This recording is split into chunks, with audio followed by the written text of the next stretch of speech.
I want to give all praises to Yahweh, Ba'Shem Yahweh Shai, Ba'Shem Rakakadash. Double honors to the elders and apostles and the bishops at Great Millstone, GMS, who teach well, who rule well, who guide well, who labor night and day, making sure that the 144,000 hopeful elect are equipped to go out on the highways and hedges, make videos, make lessons, to get this word out. Peace and salutations to the remnant that might look like these other nations, but are in fact of the 144,000 hopeful elect. This is not about black or white, but this is about a bloodline of the true Israelites. Peace and salutations to the Aqua who are out here listening in silence as the scriptures command. And peace and salutations to all the men and family members and supporters of Great Millstone GMS. And peace and salutations to all the men that goes out here putting in this work in sincerity and in truth and to their best ability to get this word out. Shalom. May this lesson be edifying for all the Aqua and for all the Akia. Shalom. All right, so we'll get to this point. Straight to the point. Try not to make this video be too long. We all say that, but sometimes it's long-winded because we gotta get this word out. So, all right, we're gonna go right into this video. We already put up the fair use, so let's get into it.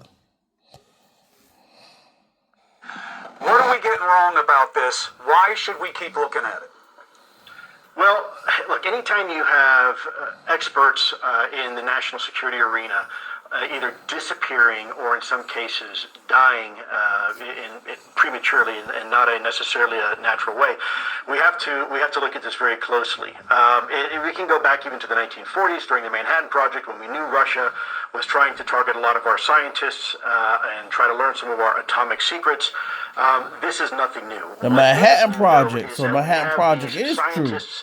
These engineers and senior military officials that are completely unaccounted for. Some of these individuals had very high security clearances, top secret SCI security clearances. Anytime that would happen in any other country, Russia, China, obviously would be a problem. This is happening here in the United States, and there are some very interesting common ties that at least some of these individuals have with one another, and that is the UAP topic, ironically enough. So, and you say this isn't you referring to culture or history. You're saying you talked to some of these people, and what happened doesn't make sense. Yeah, that's absolutely correct. In fact, several of the people that you have on your list right there that you showed, I personally spoke with years ago and talked to myself, and it was about film Above Majestic, according to his YouTube bio. David Wilcock was 53 years old. If you or someone you know needs help, dial 988 to reach the Suicide and Crisis Lifeline or visit 988lifeline.org.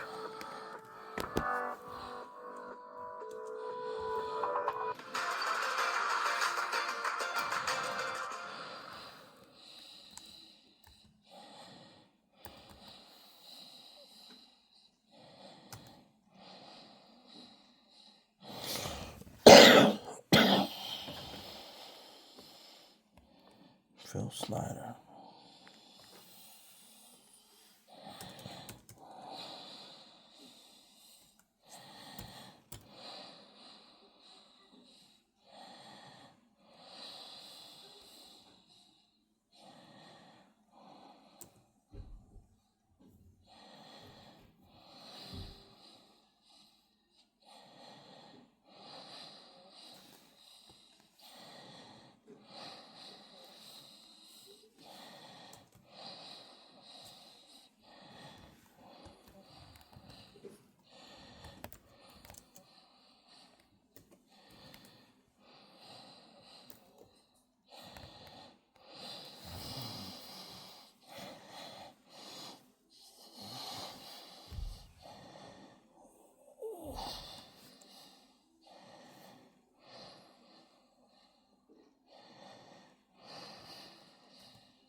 April 9th, 2021. Prince Philip, Duke of Edinburgh, passes away at the age of 99.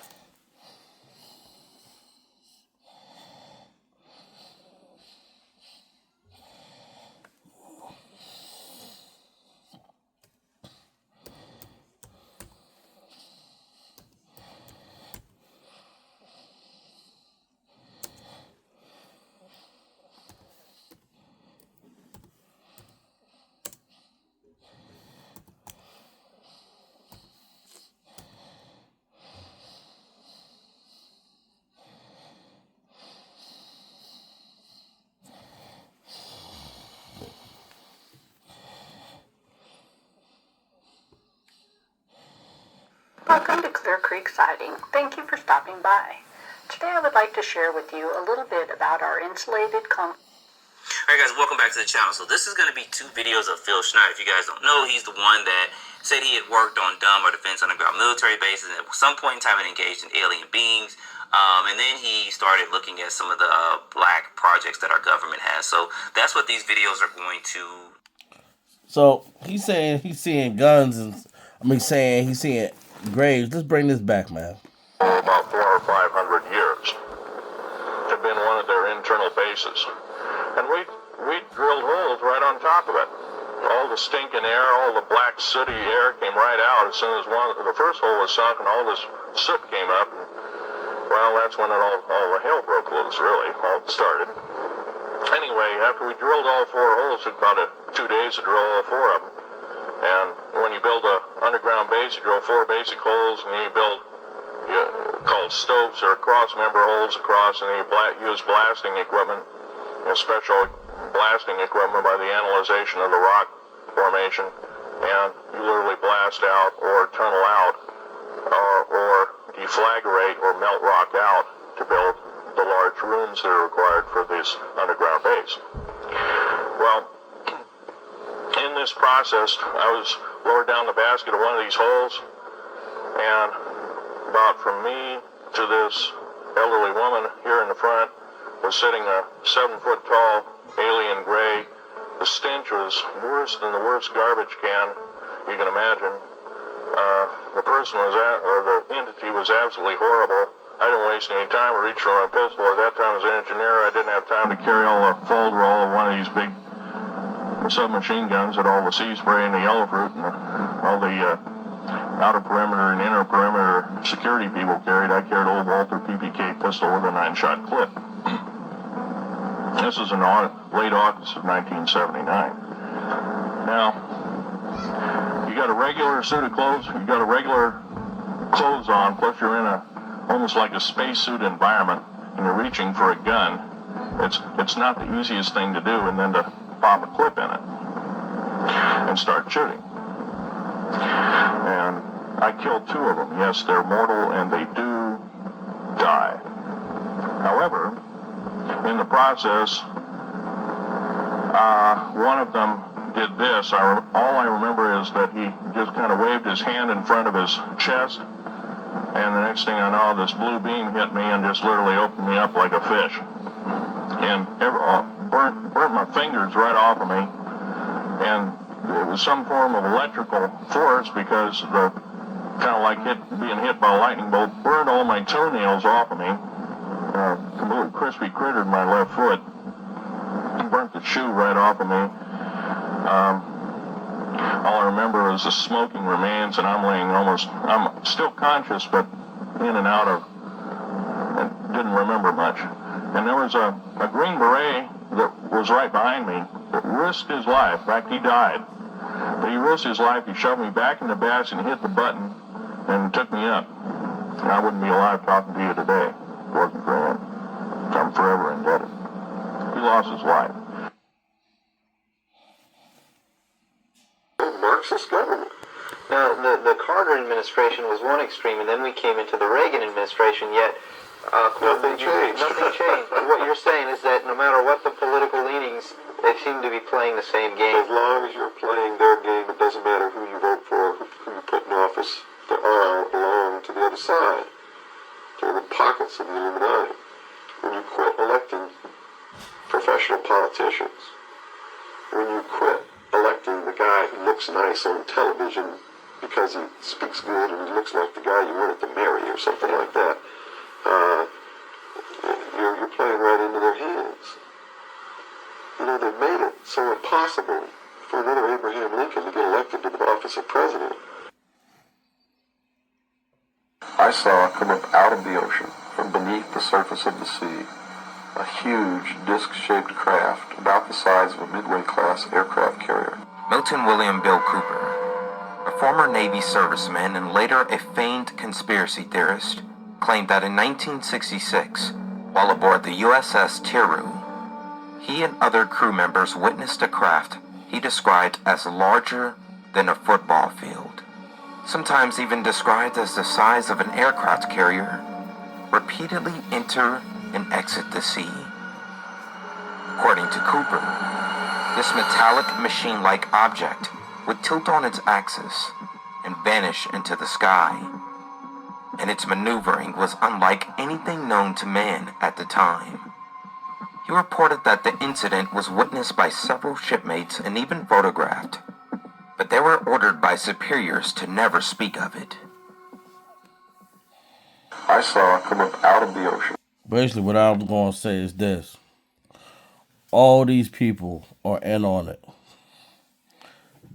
David Whitlock, Bill Cooper, any of these fools that come out there, they're saying this and that.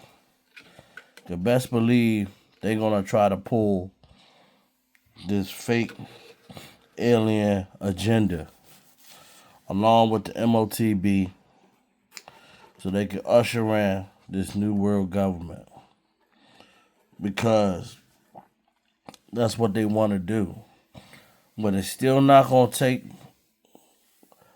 back of the fact that when Yahweh Ba'Shem Yahweh Shai come with the real chariots, that it's going to be a war that's going to be seen in heaven. And when that happens, that's when, brothers, we're going to take back what is ours. Hope that this lesson was edifying. Shalom.